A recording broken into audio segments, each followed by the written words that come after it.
Howdy. And the Elder Scrolls Online. That name alone probably has some of you thinking, Longbrow, how dare you speak that blasphemous name here? I swear, I will end you.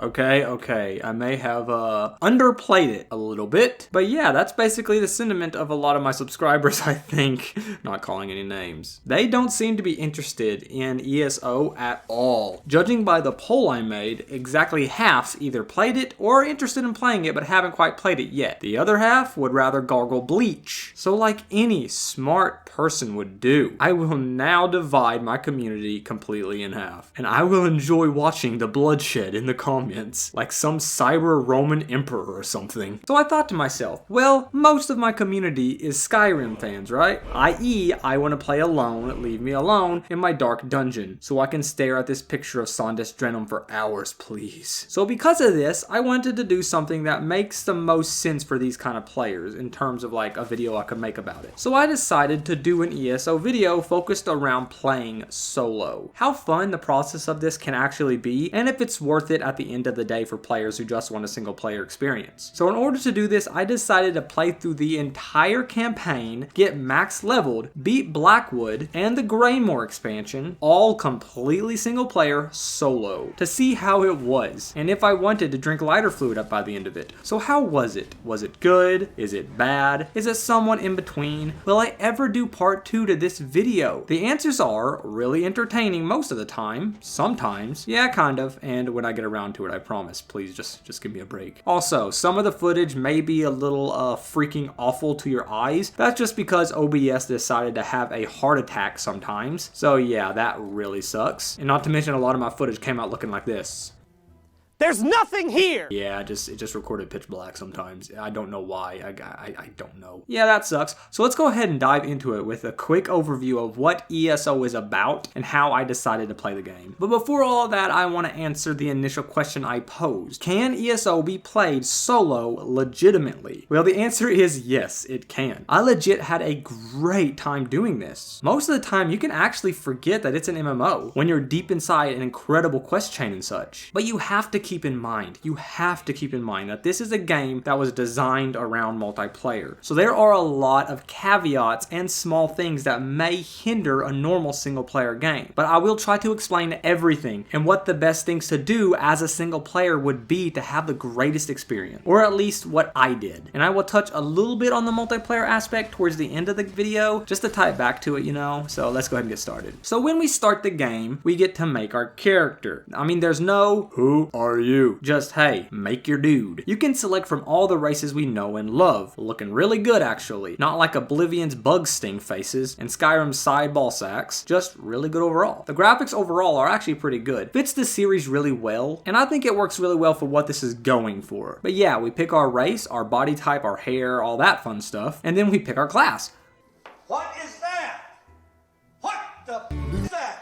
Yeah, this is one of the biggest changes from what we all know and love in Skyrim and Oblivion and all that. I mean, yes, Oblivion had a class selection system, but it was mainly just changing your beginning stats. Nothing to the extent of what this game is about. We have a full-blown class system right here, with wholly different abilities and play styles. But we will go over that later on at the specific part of the video about the combat. For now, we pick our class. We choose our name and our faction to enter the world. Wait. Faction? Yeah, that's another big thing in this game. You know how World of Warcraft has the Horde and the Alliance and you pick one? Well, this has the same thing except with 3 factions instead of 2. Each faction has 3 races that are a part of it, with the Imperial race being able to join any of them as long as you cough up the extra money. Yeah, more on that part of the game too later. Just freaking go sit in the corner for now. So like I was saying, we choose all that crap and enter the world of ESO. For my playthrough, I went Dark Elf Warden. So yeah, the story goes like this. No spoilers. Don't worry. Oh, you may also see some footage of my other character because after I beat the game, I started another character to experience a new faction, and I wanted to get some different footage, so yeah. So ESO takes place roughly 1,000 years before Giga Chad himself was born. And well, the whole world of Nirn is in danger from Molag Balls. And he kinda took your soul, leading to a prison cell. Well, yup, it's definitely an Elder Scrolls game now. Anyways, you're in Cold Harbor, the realm of Molag Scrotum. You fight with my queen Lyris,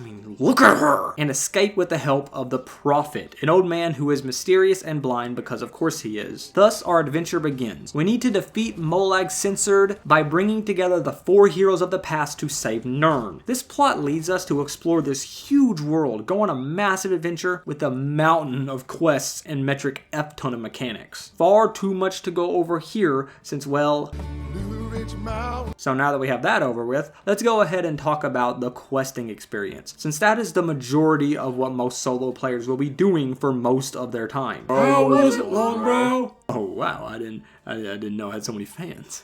It was fun. Very fun, actually. It's all fully voice acted and really well acted at that. But of course they want to have a ton of quests to keep you busy because it's an MMO. So they definitely vary in quality. That's for sure. Some of them are just, oh, my sister went missing in this mine. Please save her before she gets killed by the beasts inside. While others are a long thought dead princess, trapped in a curse from a witch, causing her to turn things to ice all around her, not being able to control it at all. She's trapped in a prison of ice, where you need to talk with the spirits of the woods and the guardians of the woods to help free her and reunite her with her destroyed family after what happened. So there's just a bit of quality difference there. But the majority of them are fun and made me want to see them all the way to the end. A lot of the time I found myself doing the quests just for the story of them, not really for the experience or the rewards. I mean, I didn't really look at which quests gave me the most experience or the best rewards. I chose the ones that had the coolest stories. Now, one thing I don't personally like is that it tells you where to get your new quests at. I mean, I get it. It's an MMO. People don't want to run around everywhere looking for them. But I always like just talking to everyone I see and seeing if I can find what needs to be done. But that's just a personal gripe. Some people think the complete opposite of that. And one thing I was super afraid of when I started this game was that there would be no personal choices because it's an MMO. If I could destroy an entire city, poor little Billy who just wanted to go sell his ore can't really do that anymore because I turned the entire city into a new Kvatch. Like in Skyrim, you can change the world drastically by choosing the Empire or the Stormcloaks. Now there is nothing to that level, but surprisingly enough, there is choices to make. Thank goodness. And the game lets you know this by making the choices red so you actually know when you're about to make a big decision. Like for instance, a guy who is a bit of a turd disrespecting the spirits of his isolated village. The village people catch him and you have to reappease the spirits. Make the spirits happy after he got done angering them. After that, you can be like, you know, this guy disrespected your village, so he deserves the punishment of what your community chooses. That honestly sounds fair. Or you could be like, hey, I know this guy's a bit of a living toilet, but I think he learned his lesson, and after this trauma he's been through, he will not be coming back. So can you just maybe let him go? I do love the smaller choices. And there's also this major choice you get to make at the end of the main story, but I won't be spoiling it here. There's just a big choice at the end of the story, which I like. And you do need to know that this game's quests do suffer from MMO syndrome, where a lot of the quests can boil down to numbers, like get 5 roots or kill 8 spiders, rather than a single, more meaningful decision. I don't like that, but I get it, I understand it, and I think it's fine for most of the game. It works. Like, I didn't feel annoyed most of the time. One thing I do think I need to go over is how the main story works. Unlike most games where you just do the story like, I don't know, a normal story, going quest to quest to accomplish a goal. ESO is like, no. How about we only give you a main quest every 5 levels? Suck it up. Now I know why they did this. They didn't want little Billy fighting Molag Testosterone while he's only level 2 by blazing through the main story. But it can lead to times where you just wanted to see what happens next in the story, only to go out and do a lot more side quests to level up to continue it. The max level is 50, so that's 10 different times you have to wait a while you level up just to continue the main story, unless you leveled up a lot beforehand. After I figured out how this worked, I was like, nah, I don't want to keep getting blue-balled. So I just maxed out my level doing a bunch of side quests and stuff, so I could just play the main story like a normal game. Also, when you do reach the 5th level mark,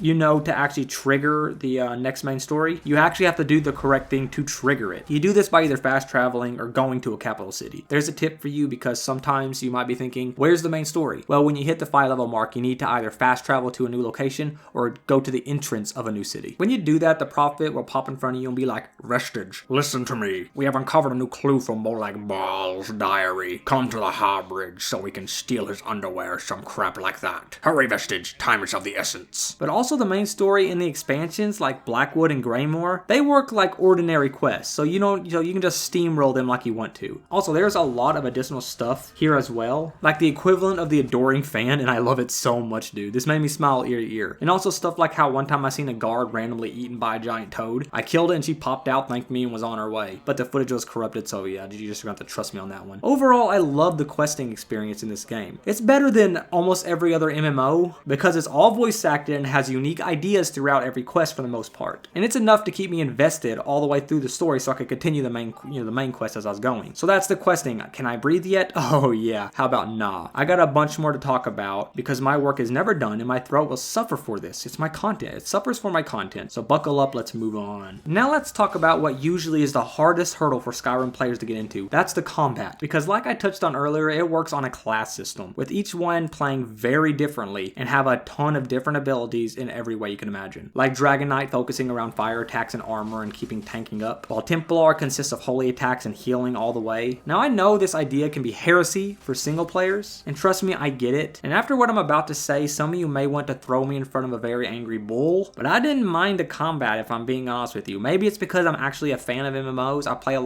lot of World of Warcraft in the past and stuff like that, so I honestly didn't mind it, but I can see how other people get annoyed by it. See, every class has 3 different trees to go down, giving you a host of different abilities. Like Warden has one completely based around plants and animal spirits, and a lot of burst damage. And I went this tree with my archer build, mainly so I could, have a bear friend and play something similar to my beloved hunter from World of Warcraft. Then we have the healer tree, which I actually didn't try because healing is for the weak. But then the other one is the ice tree, all about ice abilities, which I also played with my two-handed build, and I fell in love with this one. It was my favorite. I experimented and it paid off. It did a ton of AoE damage and self-healing abilities, which isn't weak because I'm healing myself. So as you use abilities in a tree, you will level up said tree, and you will be able to unlock more abilities or transform current abilities into more complicated versions of them. But this is also mixed with your weapon of choice abilities. So yeah, you only lock the skill trees for a weapon after you have used them, and of course as you use it, it will level up and you can get new abilities just like you do the class tree. And as you level up yourself, you can also do the Skyrim thing where you pick red, green, or blue. Yeah, the combat may lack a little bit of weight sometimes and feel kind of, I don't know,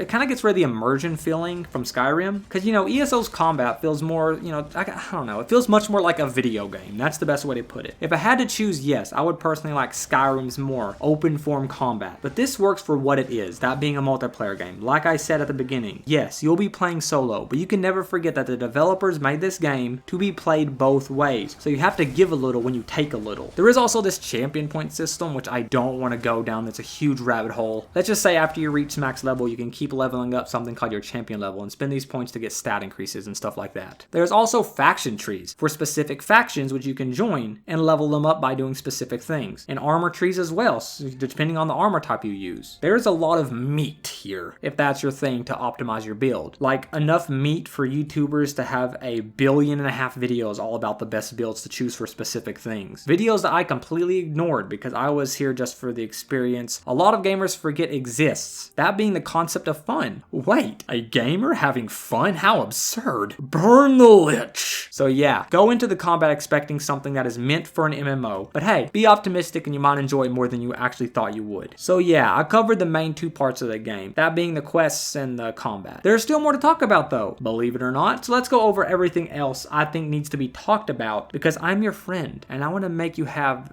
the best experience. And make sure you're completely informed so you don't go spending your money on something you thought was something else. So in advance, you're welcome, my dear viewer. Okay, so I think the most important thing to cover first is some more MMO focused mechanics that might get in your way if you want to kind of do solo. So I'm going to tell you how these mechanics work. First, crafting is on a time-based system. So it will give you a timer on how long something will take to be made. So yeah, that sucks balls. It's because they want you to come back and log on later to check it. It sucks, but yeah. Also, there are several things you can only do once a day, such as upgrading your mount or getting a daily login bonus. Again, they really want the players coming back every day for the quick shot in the veins of some Tamriel juice. Also, Microtransactions. yeah, this game Loves those. Now it's cosmetic for the most part. It ain't gonna make Basement Dweller Dave kill things better than you. It'll just make his Dark Elf waifu look a lot cooler. It sucks. I hate these things in any game, period. Regardless if they're cosmetic or not, I hate microtransactions, period. Without a doubt. But just know that they are here. You need to know that. There are also DLC. You can get these to get a new quest chain by spending money on them. There are a handful of these, and again, I hate it. But if you want to buy the newest expansion, you get all the previous expansions and the main game. So you do get a metric crap ton of game time just by buying the newest expansion. But some people don't understand that the expansions and the DLCs are different. Expansions are the big, huge, massive overhauls in the game, while the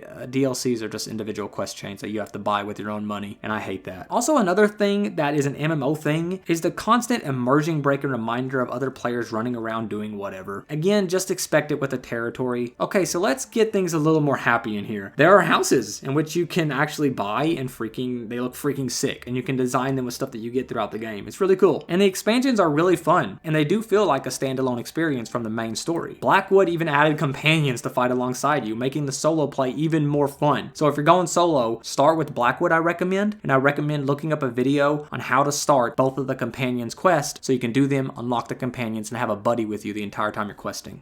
Blackwood is really short, and it felt kind of rushed in terms of the story, but Greymore had an amazing story with vampires and such. It really felt like it fit the world of Skyrim. It also ended kind of abruptly, but also it was pretty good. I enjoyed Greymore quite a bit. So yeah, the expansions are definitely worth your time while you're leveling up to continue your main quest. I recommend leveling up in Greymore especially. So for the most part, that's the single player experience. Now just note that I did do a bunch of dungeons and stuff to experience some more of the multiplayer aspects, and I had a blast with all of that, but that's not the focus of this video. The multiplayer is good in this game if you're into that sort of thing, but I just want to talk about the single player because I know that's what most of my community is into. That's why I soloed everything else, to see how the experience held up, so I could tell you guys my honest opinion, not just me playing solo for a few hours and being like, here's how it was for a few hours. No, homie. I played for roughly 75 hours solo, with 5 hours being some multiplayer in there so I could see what it was like. 75 hours I played solo, so I could tell you guys if it's worth it. And I gotta say, I do recommend this game if you were curious and you just wanted to see if the single player would be good. I mean, if you didn't want to hop in due to the fact that it is an MMO, which I can definitely understand, trust me, it's not expensive and you get a mountain of bang for your buck, so I say just go for it if you feel like it. I hope you guys at least enjoyed this video. Thank you so much for making it this far. I really appreciate it. You guys are awesome, okay?